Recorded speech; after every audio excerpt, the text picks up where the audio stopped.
Bonjour et bienvenue dans cette vidéo, donc j'espère que vous allez bien. Alors je voudrais vous parler de qu'est-ce qu'est un CMS. Alors je pense que vous savez déjà ce que c'est un CMS, mais en fait je voudrais préciser parce qu'en fait beaucoup de personnes confondent CMS avec logiciel de création de site internet. Et ce que j'ai remarqué, notamment avec certaines personnes, c'est qu'elles croient, par exemple, que Wix est un CMS ou d'autres choses comme Gimlo, qui sur lesquelles une plateforme donc en ligne sur laquelle vous pouvez créer des sites internet.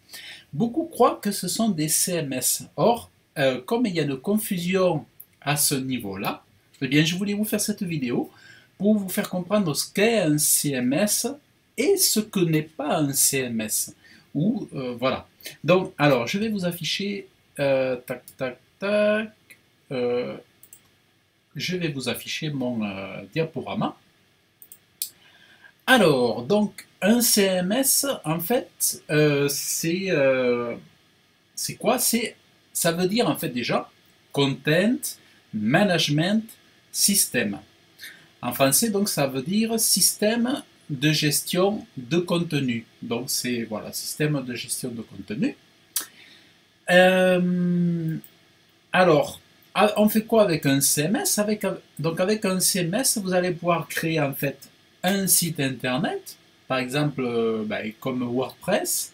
Moi, dans mes formations de création de sites internet à mes élèves, je leur apprends à créer des sites vitrines, mais aussi des sites boutiques pour avoir leur propre boutique en ligne pour vendre leurs services, leurs produits, leur coaching, tout ça.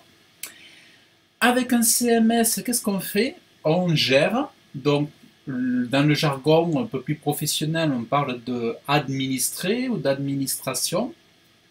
Donc avec un CMS, on gère son site et son évolution dans le temps avec les plugins, les modules, les extensions. En fait, voilà, il y a plusieurs termes qui disent à peu près la même chose. Mais en fait, c'est tout ce qui participe à intégrer des fonctionnalités sur son site internet et pouvoir le faire évoluer dans le temps. Voilà. Avec un CMS, on gère l'hébergement du site et on choisit euh, son hébergeur web. Voilà, ça c'est important de comprendre cette troisième ligne, c'est qu'avec un CMS, on gère l'hébergement du site et on choisit son hébergeur web.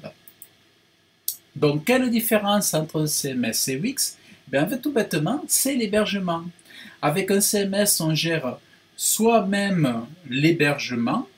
Donc, d'ailleurs, pas que ça, parce qu'on gère son hébergement, on gère aussi sa base de données, on gère donc les fichiers donc hébergés sur le serveur FTP. Enfin, il y a plein de choses dans lesquelles, auxquelles on a accès, voilà, auxquelles on a accès, et donc on est vraiment totalement euh, euh, à disposition. En fait, on est à disposition de ces éléments-là pour pouvoir les prendre, les déplacer, les mettre d'un endroit à un autre endroit. Voilà. Alors qu'avec des logiciels en ligne tels que Wix, on ne le peut pas, tout simplement. C'est pour ça que beaucoup de personnes sont bloquées, parce qu'admettons, lorsqu'elles veulent bloquer leur abonnement à Wix, eh ben, elles n'ont pas les fichiers, et dès que l'abonnement est arrêté, eh bien, tous les fichiers sont perdus, parce que le propriétaire, c'est Wix, et ce n'est pas vous. Alors qu'avec un CMS, vous êtes propriétaire de vos fichiers, vous êtes responsable de l'hébergement et vous avez la main sur tous les fichiers. Ça veut dire que vous pouvez passer d'un hébergeur web à un autre. Vous voulez passer de one-on-one à OVH, et bien vous avez tous les éléments, vous pouvez le faire vous-même. Alors que chez Wix, comme vous ne vous occupez pas de l'hébergement, ni la base de données, ni des fichiers, techniques, eh bien vous êtes bloqué. Et c'est là que on voit la limite la limite des logiciels de création en ligne et on voit tous les avantages d'un CMS ou des CMS. Donc du coup, ben, je vais enchaîner en vous montrant la liste des CMS, des vrais CMS, parce que quand vous lisez beaucoup d'articles, vous tapez, il y a beaucoup d'articles sur Internet et qui confondent et qui font pas la nuance et qui laissent croire à leurs lecteurs que Wix est un CMS. Et c'est là où je dis que Wix est un faux CMS et en réalité n'est pas un CMS du tout. Voilà. Donc, dans les CMS, véritablement pour les créations de blogs ou de sites vitrines, dans les plus connus, vous avez Joomla, Drupal, WordPress. Voilà, eux, c'est vraiment les plus connus. Le plus utilisé à hauteur de 35-36% dans le monde, c'est WordPress. Dans les CMS. Ça, c'est pour les créations de blogs. Voilà, moi, je travaille avec WordPress. Et pour les e-commerce, alors là, vous avez, par exemple, PrestaShop. Voilà, ça, c'est vraiment un CMS très connu. Magento, qui est un CMS très connu. Drupal, qui est un CMS très connu. Ensuite, c'est WordPress associé à WooCommerce, le plugin WooCommerce, pour faire des sites boutiques. Ensuite, vous en avez d'autres comme OpenCart, qui eux là sont beaucoup moins connus. Il y en a, la liste on peut faire une liste plus longue, mais voilà, là je vous ai mis les essentiels. Donc, voilà ce que je voulais en fait, en gros, vous partager. C'était vraiment cet élément-là, parce que beaucoup de personnes comment dire,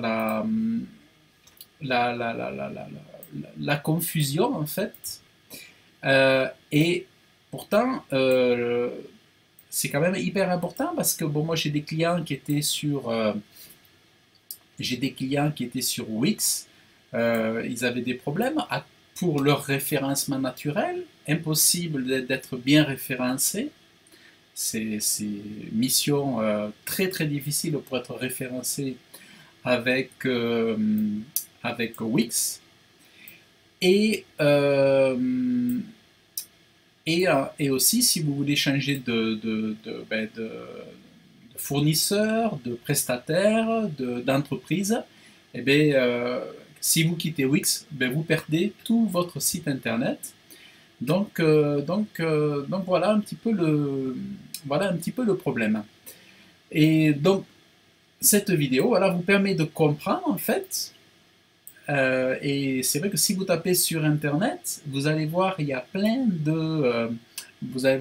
d'articles qui vous parlent de CMS mais qui confondent les CMS avec les logiciels de création de sites internet.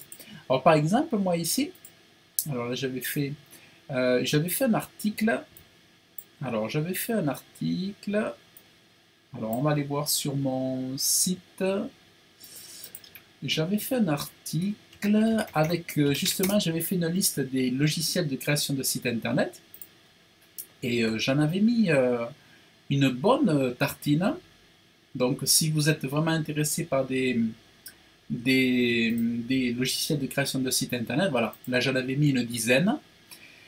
Donc par contre, dans les logiciels de création de sites internet, voilà, vous avez Wix, vous avez Jimdo, vous avez Weebly, vous avez Strikingly, vous avez site 1, 2, 3, vous avez donc, alors là, bon là je l'ai mis, vous voyez, je l'ai mis là, parce que ça existe WordPress sous deux formes. Vous avez la version CMS et vous avez la version WordPress en ligne. Vous avez deux versions de WordPress. Vous avez une version WordPress.org. Je crois que c'est WordPress.org. Et là, effectivement, vous pouvez créer votre site en ligne. Alors, non, c'est pas celui-là. Ça, c'est pour télécharger le plugin. Et je pense que c'est WordPress.com. Voilà. Et là, ça se comporte effectivement sous cet aspect-là comme un logiciel de création de site internet. Et ensuite, donc vous avez WebSelf, WebNote, Squarespace, voilà. Donc ça, ben, si vous êtes un article qui vous intéresse, vous l'avez sur mon site webmasterauto.fr. Donc voilà, j'espère donc ben, que vous avoir bien éclairé. Peut-être ça vous a surpris parce que vous n'aviez pas fait la différence jusque-là. Donc j'espère que cette vidéo vous a plu. Si vous avez aimé, vous pouvez laisser un commentaire, laisser un like, vous abonner à la chaîne pour voir les futures vidéos. Et si vous êtes intéressé par une formation WordPress, j'ai une formation WordPress offerte d'1 heure. Il vous suffit de cliquer sur le lien dans le descriptif de la vidéo pour vous inscrire. Et vous recevrez pendant quelques jours des vidéos dans votre boîte email, par votre boîte email, pour vous former, pour comprendre WordPress. Et donc voilà. Et bien écoutez, je vous dis à très bientôt dans une prochaine vidéo. Salut!